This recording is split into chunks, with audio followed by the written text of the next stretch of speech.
Assalamualaikum warahmatullahi wabarakatuh. Saya Putri Syahrani Ramadan.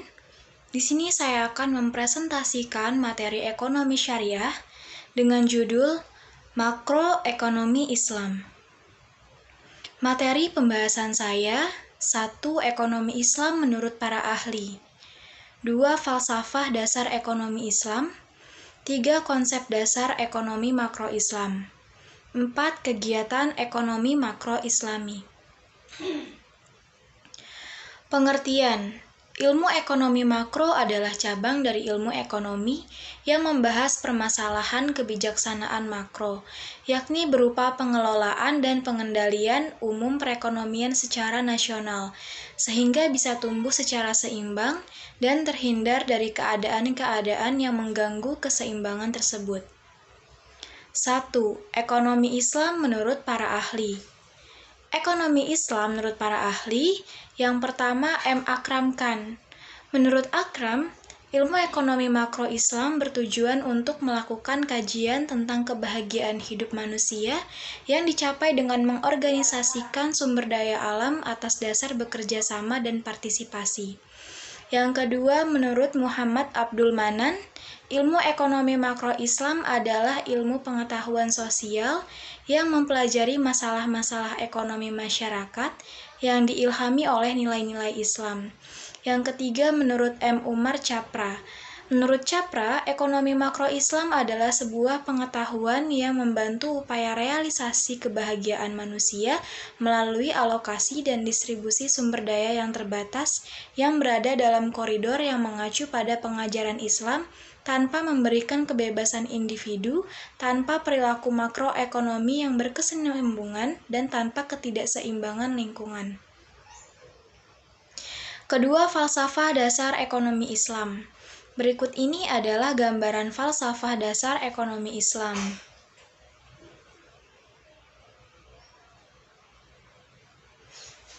Ketiga, konsep dasar ekonomi makro Islam. Ekonomi Islam dibangun atas dasar Islam, oleh karena itu merupakan bagian integral dari agama Islam.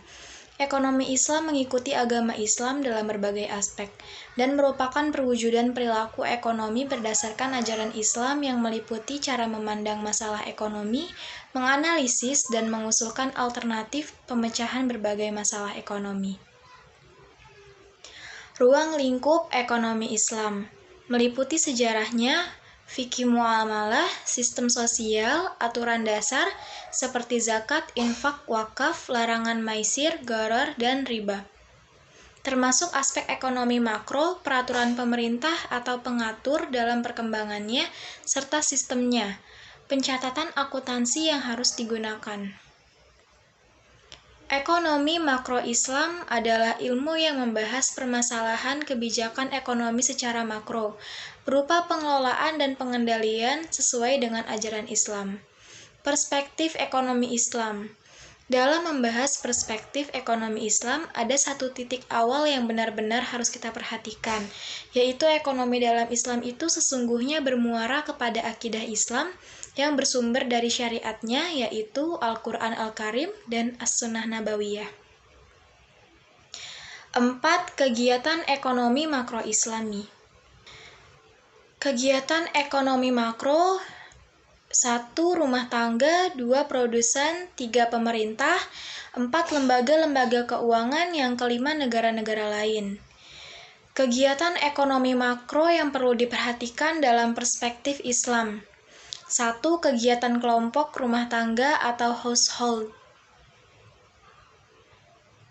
Yang pertama, menerima penghasilan dari para produsen dari penjualan tenaga kerja mereka atau upah, dividen, dan dari menyewakan tanah hak milik mereka. Dalam ekonomi Islam, belanja atau konsumsi terikat dengan kehalalan jenis pekerjaan yang dijual. Kedua, menerima penghasilan dari lembaga keuangan berupa bunga atas simpanan-simpanan mereka, atau teori konvensional atau non-syariah. Dalam sistem ekonomi syariah, mereka mendapat bagi hasil atau profit sharing. Ketiga, membelanjakan penghasilan tersebut di pasar barang atau jasa. sebagai konsumen. Dalam ekonomi Islam, belanja atau konsumsi terikat dengan kehalalan barang atau jasa yang akan dibeli. Keempat, menyisihkan sisa dari penghasilan tersebut untuk ditabung pada lembaga-lembaga keuangan. Di dalam masyarakat Muslim, penghasilan juga disisihkan untuk zakat, infak, dan sedekah. Kedua, kegiatan kelompok perusahaan atau firm. Kelompok produsen melakukan kegiatan-kegiatan pokok berupa 1. Memproduksi dan menjual barang-barang atau jasa-jasa, yaitu sebagai supplier di pasar barang. Dalam ekonomi Islam, memproduksi dan menjual barang atau jasa harus berupa barang atau jasa yang halal. Kedua, meminta kredit dari lembaga keuangan untuk membiayai investasi mereka sebagai demander di pasar uang. Dalam ekonomi Islam, berupa pembiayaan yang sesuai syariah atau mudharabah atau musyarakah, dan sistem bagi hasil. Yang ketiga, membayar pajak. Dalam ekonomi Islam, selain pajak, perusahaan juga dikenai pembayaran zakat perusahaan. Ketiga, kegiatan kelompok pemerintah, government. 1. Menarik pajak langsung dan tak langsung. 2. Membelanjakan penerimaan negara untuk membeli barang-barang kebutuhan pemerintah sebagai demander di pasar barang. 3. Meminjam uang dari luar negeri. Dalam ekonomi Islam, pinjaman adalah pembiayaan yang sesuai dengan syariah dan bebas riba. 4. Menyewa tenaga kerja sebagai demander di pasar tenaga kerja. 5. Menyediakan kebutuhan uang kartal bagi masyarakat sebagai supplier di pasar uang. 4. Kegiatan kelompok negara-negara lain ekspor-impor. 1. Menyediakan kebutuhan barang impor sebagai supplier di pasar barang. Dalam ekonomi Islam, barang impor terikat dengan status kehalalannya. 2. Menyediakan kredit untuk pemerintah dan swasta dalam negeri. Dalam ekonomi Islam berupa pembiayaan secara syariah dan bebas interest atau bunga atau riba. 3. Masuk dalam pasar uang dalam negeri sebagai penyalur uang atau devisa dari luar negeri, sebagai supplier dana, dan sebagai peminta kredit dan uang kartal rupiah untuk kebutuhan cabang-cabang perusahaan mereka di Indonesia, atau demander akan dana. Dalam ekonomi Islam, sistem jual-beli forex atau foreign exchange harus sesuai dengan syariah dan bebas riba serta gharar. Kelima, kegiatan kelompok lembaga keuangan. Kelompok lembaga keuangan mencakup semua bank-bank dan lembaga-lembaga keuangan lainnya, kecuali Bank Sentral atau Bank Indonesia. Kegiatan mereka berupa 1. Menerima simpanan atau deposito dari rumah tangga. 2. Menyediakan kredit dan uang giral sebagai supplier dalam pasar uang. Dalam ekonomi Islam, kredit di sini berarti pembiayaan secara syariah dan bebas bunga atau interest. Terima kasih, cukup sekian materi yang saya sampaikan. Kurang lebihnya mohon dimaafkan. Wabillahi taufik wal hidayah. Wassalamualaikum warahmatullahi wabarakatuh.